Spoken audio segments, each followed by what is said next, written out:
Good to go. Great. Good afternoon, everyone. Welcome to Senate Education, Tuesday, March 21st.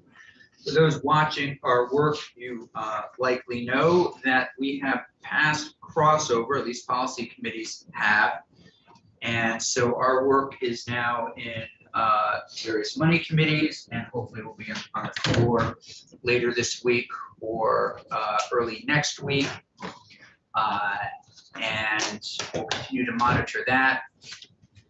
Setting that aside a little bit, we are, of course, moving forward now, second half of the biennium, or the second half of the first year of the biennium, which I anticipate will be some ways a heavier lift than the first half. So a number of bills coming, a couple of bills coming our way. What we're going to do today is, since maybe about a month into our work, month and a half into our work, we did start getting a lot of Senate bills. So we're going to go through those bills today to understand them, to see what might bubble up as priorities for committee members that we would attach to the House Miscellaneous Education Bill. Or if senators want, we could always wait until the second year of the biennium. With that, I thought we'd turn our attention to S87, which is Senator Lyons' bill, an act relating to Holocaust education in public schools. She is not here at the moment, but Deborah Steinerman is, and Ms. Steinerman is the president and co-founder of the Vermont Holocaust Memorial. Ms. Steinerman, we don't see you, but I think you're on Zoom with us. I am on. Perfect. Trying to get my camera to work. Okay. Don't know why it's not working.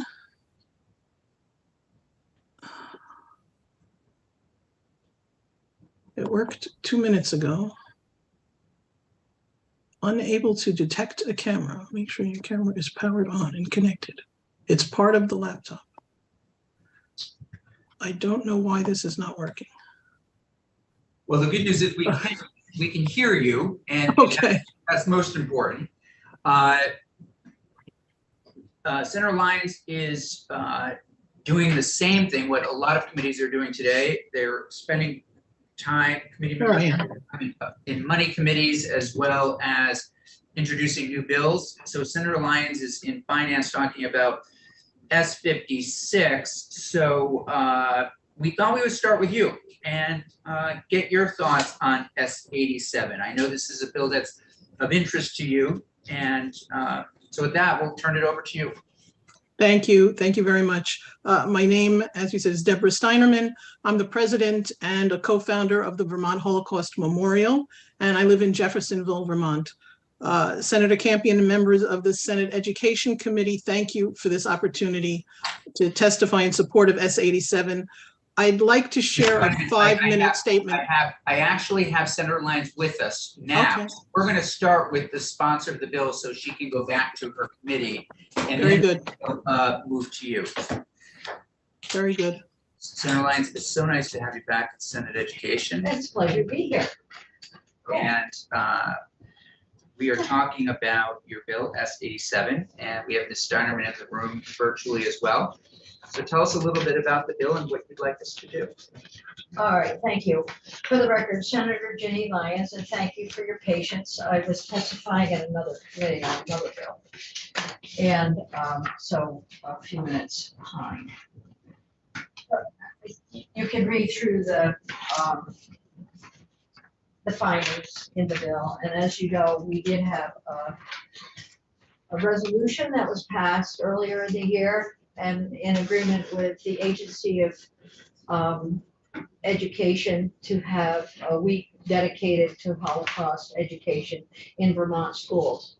I'll just say right off the bat that I do understand the long arm of micromanaging curriculum in our schools, and that, you know, we could do this with any particular issue that we feel compelled to work on.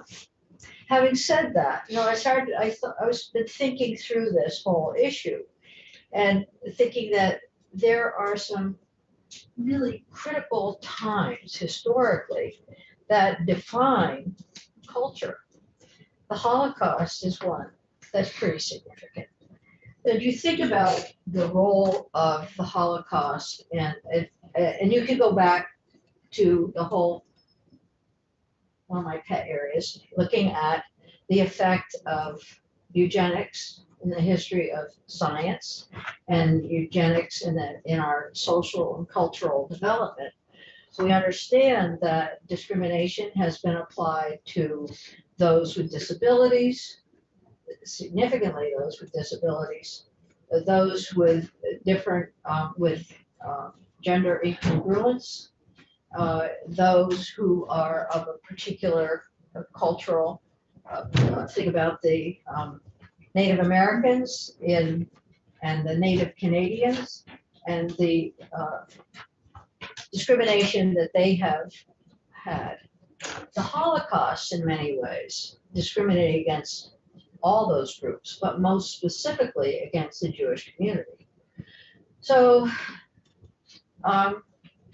so then I thought, gee, why, this one really above so many areas of curriculum development is significant.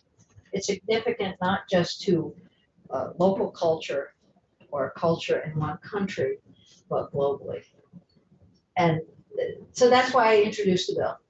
And because I do think that it's something that this committee might like to consider and how best to act on it. I do understand the issue that I mentioned earlier, that reaching in, we see that right now in another state, reaching in to take away educational opportunity. So I think this is an opportunity for some great conversation.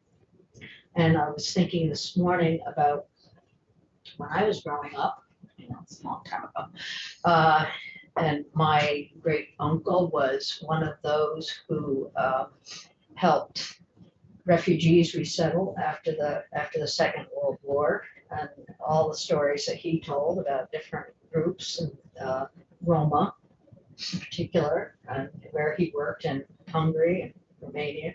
I thought about the conversations around the dinner table when I was so little. I didn't know what they were talking about, but very much so. And then and then thinking about some of the origins of our statistical analysis that relied on Dr. Galton's work in the United Kingdom, where he was measuring, he was looking for folks with disabilities in the upper class and couldn't find them, not because they weren't there, but because they were hidden in an upstairs room. So, and then deciding that the upper class had no problem, no people with it. So all of this for me is mixed up in some cultural misunderstanding and discrimination. Our kids today, they're very sensitive to these issues, but they may not be well educated about them. I do know that I've talked with a couple of young adults who graduated from Vermont schools and know nothing about the Holocaust. And that's disturbing. So where do we place the responsibility for this education? That's your job. But it's just, I think it would be a rich conversation to hear from folks. And I know Deborah has been working on this for a long time, and the Memorial Holocaust has done an amazing job for the state. I could go on, but I'm not going to. That's a great introduction. Thank you. There's a lot there. Committee questions or comments for Senator Lyons? I think as you know, Senator Terenzini brought a similar bill. I should have said that. No. He brought it to our committee last year also, when you were on the committee. And one of the questions we asked was what was being done in our schools today. And we did put a study committee together, and the agency has not given that report back to us yet. I believe it is due in March, and I'll ask Hayden to reach out to the agency to see when we're going to get the Holocaust Education Study Committee back, so that we understand. Basically what it was asking was just kind of giving a sense of what's out there, what is happening right now, so we can then respond to it. So I do know when we had the press conference, and as I've talked with folks in my own district, there are classes. There are definitely classes, and so juniors and seniors tend to pick those classes. The question I have is how do you take the lessons learned about not discriminating, and how do you apply them in earlier grades without needing to focus on a full-blown course? So that's a question. How do you stop bullying? So that's a question the boys asking here, but how do you stop that discriminatory Behavior. culture? This is really. Anything for us in our lives? Okay. Thank you. Okay. Yeah. Okay. Thanks for coming in. I appreciate it. I'm sorry I wasn't more prepared. No, Very it's good. yeah. Huh? Thank you. Well, good. Yeah. Thank you for taking it up. Great. Now we're gonna go spend money. Okay. Find some for us, since we're going to be down there this week talking about some. Nothing for it. Take care. Thanks. Okay. Steinerman, Oh, Yes, would you like to now say a few words before our next witness? We have about 6 minutes before. Okay. Yeah. well, I want to thank Senator Lyons and Senator Ram Hinsdale for sponsoring this, first of all, and for all of you for taking it up and listening to my testimony. I do have a 5-minute statement, if you don't mind. I'm not a politician. It's easier for me to read my thoughts to you. I'm the fortunate daughter and granddaughter of Holocaust survivors. My mother survived the Holocaust as a teenager hiding under an assumed identity. My father had the foresight to escape Eastern Europe in August of 1939, to join forces to fight against the Nazis in France and then in England. However, I can name over 20 family members that perished in the Holocaust. As we move further from the end of World War II, we realize that much of today's generation has no connection or even knowledge that the Holocaust occurred. I refer you to the documents and links I submitted attesting to the need and interest in Holocaust education. I believe 24 states now have Holocaust education legislation. Vermont is the only state in New England that does not. The Claims Conference survey of states completed in 2020 found 65% of Vermonters at that time did not know 6 million Jews were killed, and less than half of adults could correctly answer multiple choice questions about how Hitler came to power. Through Holocaust education, teachers are empowered to safeguard students who might be exposed to rampant Holocaust misuse, misinformation, and denial. These lessons will increase awareness and enable our students to analyze these challenges and respect each other's differences. 79% of Vermonters in that survey I noted do believe we must educate that a genocide like the Holocaust doesn't happen again. And over 900 have signed a student-run petition calling for Holocaust education in our secondary schools. Vermont Holocaust Memorial is a virtual small nonprofit organization. We're run by volunteers. Our speakers appear in classrooms, in schools, in assemblies. And right now I'm speaking to you from Woodstock, where in the next room, we're holding our 4th professional development workshop for Vermont educators. And I can tell you, they are telling me some horrific stories of what's going on in their schools and in their classrooms right now. We can put together a group of these teachers who would be willing to give you some background as to the need to this education in their classrooms. As Senator Lyons had mentioned to you, in January, we worked with the Agency of Education and some national Holocaust organizations to bring the first Holocaust Education Week to Vermont schools and communities. It was a difficult task to do because school schedules differ and the contacts in schools are constantly changing. I submitted to you the agenda from Holocaust Education Week. The most popular presentations were from speakers who are Holocaust survivors. Unfortunately, the world is losing the last of those survivors at a rapid pace, and with them, their firsthand accounts, which confirms the need for this important, accurate factual history to be included in our school's curriculum now.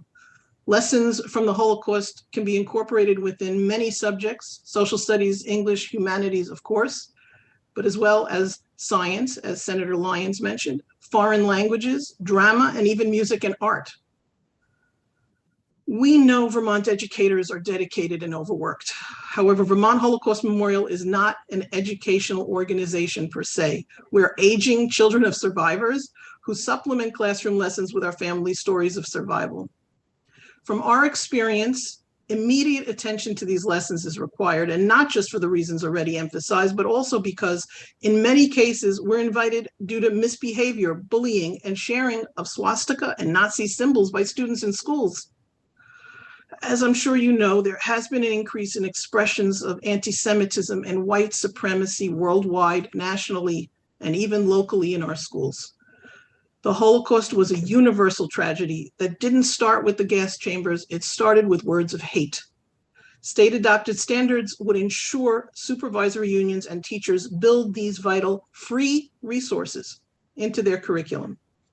Your support and passage of this essential education bill will have a lasting influence on our children's futures. Thank you for letting me speak to you about this today, and I'm willing to answer any questions that you may have. Thank you, Ms. Steinerman. Any questions? Yeah, please, go ahead. Thank you, Ms. Steinerman. I'm curious if you have a notion of what the fire department, sorry, what the agenda would be. Like, is it a full week program, or is it a full semester program? Is it a one-day program? I'm just curious what your vision is at this stage. As to the bill, the Yes. 6 hours, you know, I don't have a specific vision. I would imagine it would be left up to the teachers and the classrooms, and it depends on the subject and the curriculum. We've got teachers here right now who have elective courses that are semester-long or year-long elective courses on the Holocaust. But these lessons can be incorporated, as I said, within an English class that's learning about night, for example, Elie Wiesel's book Night. It can be incorporated into language courses. We've got a French teacher here right now who's taking our workshop, and she wants to give background on history of France to their students. So it can be spread amongst different courses over a semester. And Ledge Council will be in to take us through the bill at 2:30, take us through S87 as well as 116, 117, and 120. We thought we would package them all together for Beth. But yes, it does call for 6 hours, and it's, like you said, there are different ways to teach the Holocaust and different opportunities, whether it's through theater or literature, foreign languages, history. I just want to, one of the things we're looking into, you may recall, Ms. Steinerman, because I think you helped us with this last year, we did ask the agency to give us an overview of what's happening in our schools right now. And that report, I believe, is due back in March. But based on some of the anecdotal comments you've heard from teachers, it sounds like that report might not be encouraging. So there's still work to be done. Oh, there's a lot of work to be done. Yes, sir. Thank you. Thank you, Ms. Steinerman, and we'll have Ledge Council take us through this at 2:30, and you're more than welcome to zoom back in at that point or watch. It's just going to be a walkthrough so we can all understand what the bill says and does. Very good. Please reach out to me with any questions or any resources that you need at any time to make your decision on this. I appreciate your time. Thanks for joining us. Senator Perswick, please join us at the table. How are you? We're good. Good to be back in education. Good to strobe lights. We're waiting to see who they carry out there. Yeah, see it. Let's have our full attention. So what'd you put in, like half a dozen bills? That's right. So, I wanted to keep you guys busy. I see two, S-116 and 117. So why don't we start with an act relating to the Board of Trustees of the University of Vermont and State Agricultural College. Okay, it's pretty simple. It's, the short answer is Can you that do me a favor, just say your name for the record? Oh, yeah. Just so future Andrew historians will know that Andrew you were Pertwee, here. State Senator for the Washington District. I think we're all set now. Yeah, okay. It adds 2 faculty members to the Board of Trustees of the University of Vermont State Agricultural College. So last year, we passed the bill out of the Senate, didn't pass the House, that added to both the state college system and the University of Vermont. And the only difference between this and that bill last year that passed the Senate was this doesn't address the state college system. And the bill last year allowed that one or both of the members could be staff. So just staff faculty. This just says faculty. And that's for 2 members. 2 members, yeah. So we did 2 last year also in each at UVM. That's what I remember. Okay. And but it had that staff component, so it could be staff or faculty. They were going to have and it asks the Senate or the faculty Senate to elect who that was. And the bill last year didn't have to be faculty. We kind of made, at least I assumed that it probably would be, but it could have been faculty, it could have been staff. And because the committee is new, one individual, not new to the building, but to the Senate, tell us a little bit about shared governance and why you think it's important, if you wouldn't mind. Yeah, I think that there was, I don't know if you've taken testimony on this issue at all, but We have not. okay, so there's no faculty that has a vote on the board now. There's faculty that are, I don't know what they refer to them, but they're on the board, but they don't have votes. So they're Ex consultants. officio sort of members. Yeah, I can't remember what there's a name for it, but they're there, and the kind of administration feels like that's sufficient in talking to them. There's a concern that if you have basically the employees working on the board, that they would have a conflict of interest, that they are just going to vote for salary increases for themselves, things like that.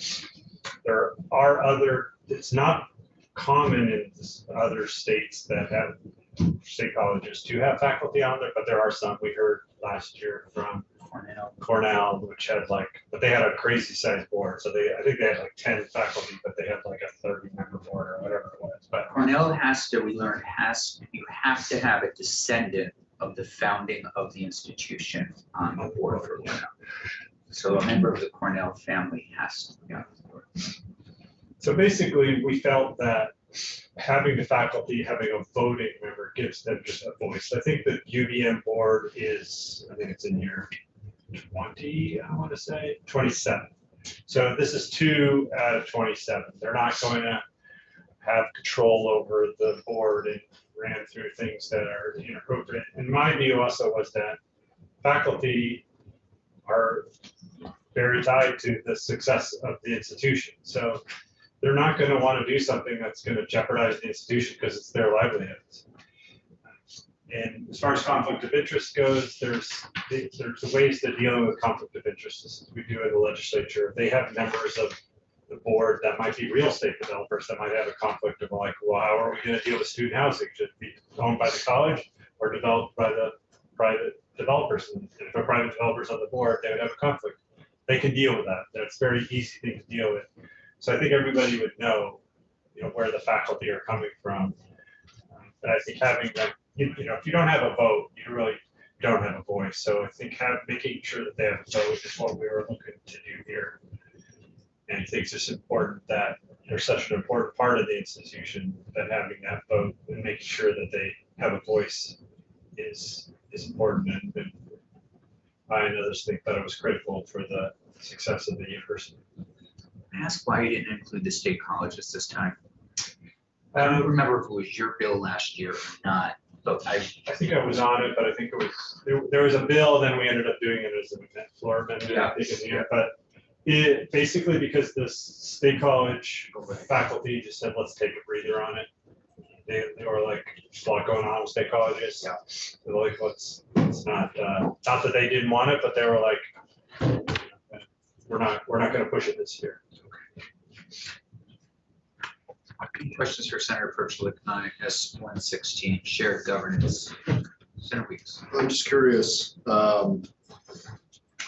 big board, so 27 Yeah. members now, or 25, yeah. 25 now. Any thoughts on adding two, taking two off, just kind of maintaining balance? You think this is the simplest approach? This is the simplest approach. I think also I remember, I think at least one of the, I can't remember if it was the version that passed the Senate. At one point, we also were talking about adding some of their self-replicating board members. So they have board members that they just appoint, so the board appoints new members. So if somebody leaves, it's often people, alumni or business people that fill those roles.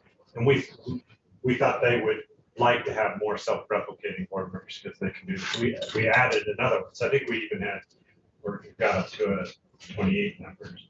So we took that away because they were okay with it, but it wasn't really something that was winning us any support for it.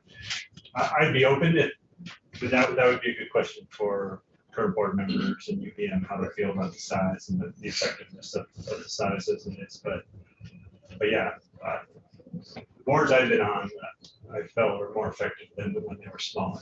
I haven't been on a board for 27 or an institution that was size, but I see that.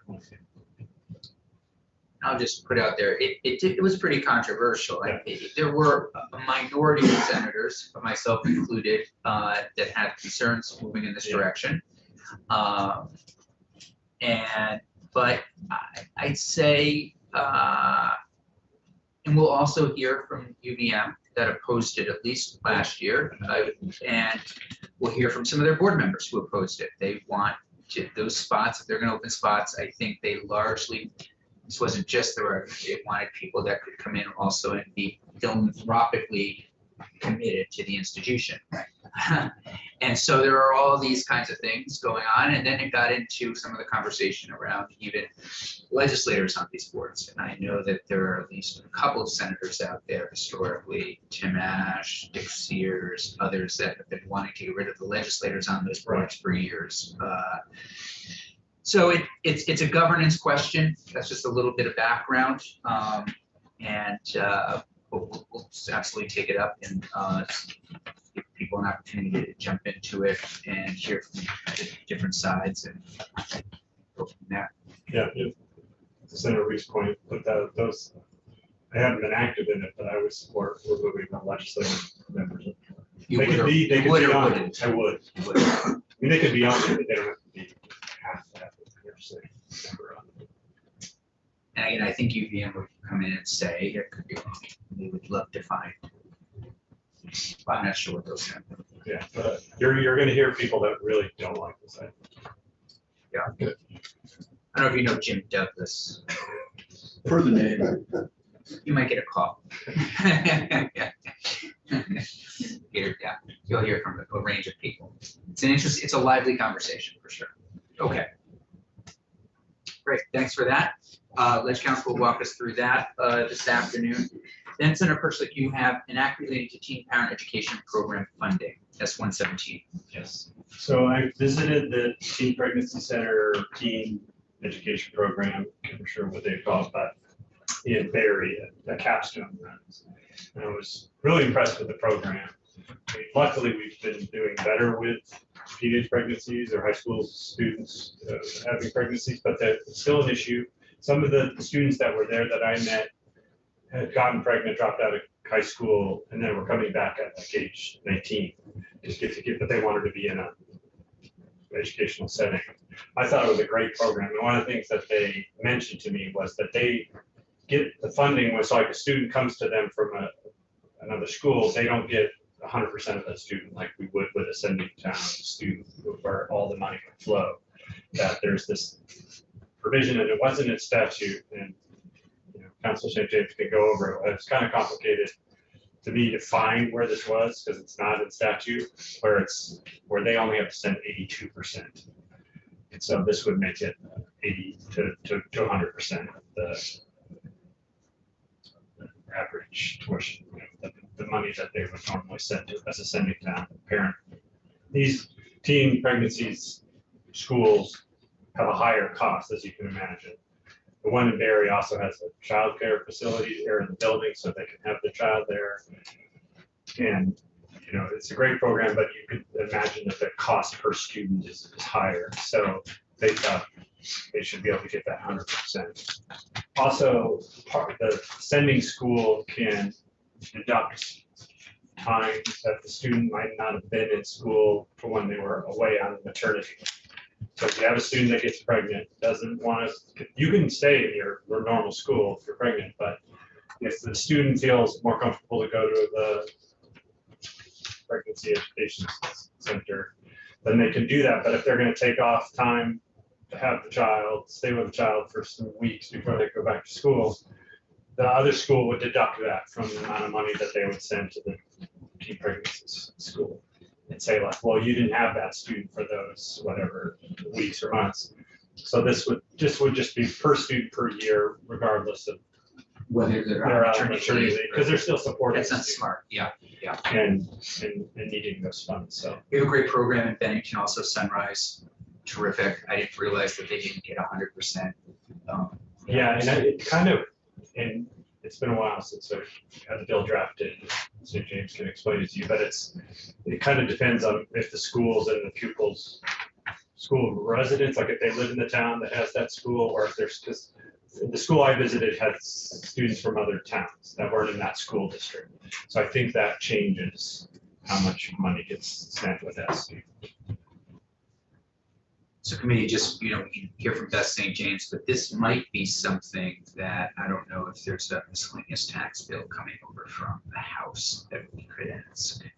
Yeah, and I was also, if this committee would spend any time on look at it, I also thought it was something that would get added to the budget. As an amendment, not really thinking this would be a bill that would go through the process. But the appropriations, if you guys thought it was a good idea, looking at it, and appropriations was open to it. It's not a lot of money. Right. Thank you. Thanks for raising it. And if you're on a field trip, I recommend it. What's that? If you're ever looking for a field trip, go with It would be great to hear from the director, or maybe Yeah, one of the the students. director, or have a Yeah. tutor from Capstone to come in and talk about it. But yeah. Okay, anything else? Any questions or comments for Senator Perchlik? Thanks. And as we said to Senator Lyons, and we're saying to people on appropriations and all, anything you can do for education, we greatly appreciate it. Yeah. We'll look forward to talking with you on and off of there. Thank you. Yeah. Great to see Thanks for you. your work on the school. Don't get me wrong, it's not, we would never hold these up because we don't get it. Yeah, of course.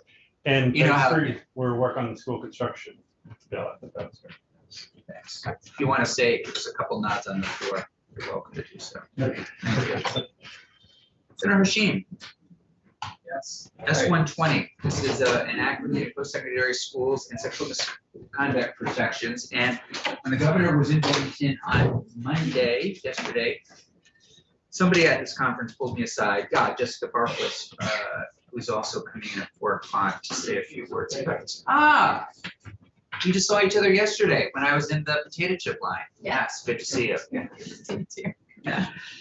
Senator Hashim.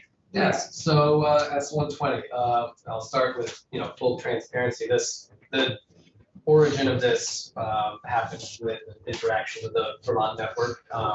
Domestic assault and sexual assault are two things that are, really, top priorities for me when it comes to the work that I do. And I wanted to work with the network to figure out, what types of bills can we get introduced to address these concerns. So I'm not going to do a full walkthrough because we have the esteemed St. James coming in later. But to start, the purpose of this is to create several requirements for post-secondary schools as it relates to sexual misconduct. The first is a campus-wide climate survey to gather more information about people's experiences and what their fears are. Following that, there's the creation of the confidential resource advocates. One of the provisions allows for schools to contract with local advocates if they don't have the resources to create their own in-house office. And third, the requirement to maintain a MOU with local sexual assault programs. Then there's a provision of amnesty for good faith reports of sexual misconduct. And this is, I think, one of the very important parts of this bill, because a lot of sexual assault goes unreported, and I think that having a provision of amnesty for a good faith report will help to alleviate that fear, to allow students to come forward without fear of reprisal or consequences from other people. And then lastly, there's the requirement to provide annual awareness training, awareness programming and training. And some of the statistics that I learned recently is that in Vermont, 4,000 students are going to or have experienced a sexual assault by the time they leave college. Okay, what's that percentage again? 1 out of 10, 1 out of 10, 4,000 okay. approximately. And then this is also coming on the heels of Act 68, which was created in 2021, which created the Sexual Harm Prevention Council, which has been working with the network to craft policies like this. And in conclusion, I just think that this is just one of the right things to do, and it shows students and people who want to be students in Vermont that we take these types of crimes seriously, and that we will also create safe avenues for reporting and accountability. That makes sense. Great. Awesome. Ms. Barquist, do you want to take the chair and say a couple words? Does that make sense for you to do that right now, or would you? Sure. Or are you just here to, just kind of monitor? Up to you. Both. I'm happy to do it now or come back at 4, whatever Why your don't you pleasure is. join us right now, that way we Yeah. don't have to hold you up. Or at least you, which is always nice. No, it doesn't happen in this committee. We have to Wow. walk out. We're here until 6. so-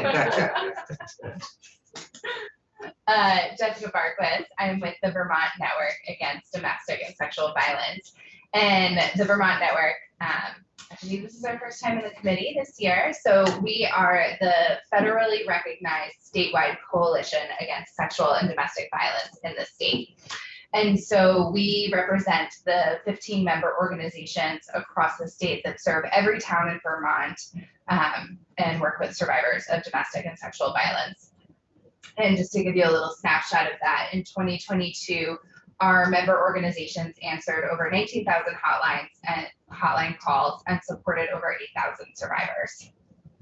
So at the network, we also convene and support statewide efforts at reducing domestic and sexual violence in the state. And one particular area of focus for us is campus sexual harm prevention. So as you all probably are well aware, we have a really large population of college students in our state who attend our colleges and universities. It is, as Senator Hashim said, approximately 40,000 across the state on any given year. And sexual harm on campuses is endemic nationwide, but also right here in Vermont on our campuses. Conservative estimates say that it's about 1 in 10 students will experience sexual violence while attending college. 84% of female survivors report being assaulted in the first 4 semesters of college. And it's so prevalent that they actually call this the red zone in campuses. But despite that prevalence, very few students actually report their assaults either through the Title IX process on campus or to the community services or law enforcement. And so there is this very pressing need to connect students, not just with more information and education, but also more resources to prevent sexual harm and to support those students who have been victimized. And I have to thank this committee and the legislature because you all have long recognized this need and have taken steps towards addressing it. And this is kind of a continuation of those steps. So in 2018, Act 77 established a task force on campus sexual harm, which was charged with examining issues related to responses to sexual harm, dating and intimate partner violence, and stalking on campuses of post-secondary educational institutions in Vermont.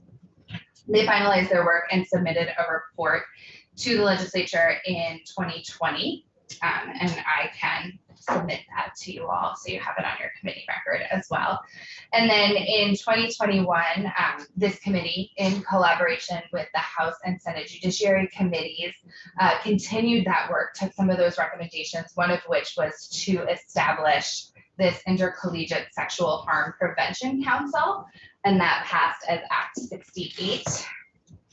And the network and myself have had the really distinct pleasure of staffing that board since it started. And the council is chaired by Ali Tartaglia, who is the Assistant Dean of Student Life and Director of Wellness at Bennington College.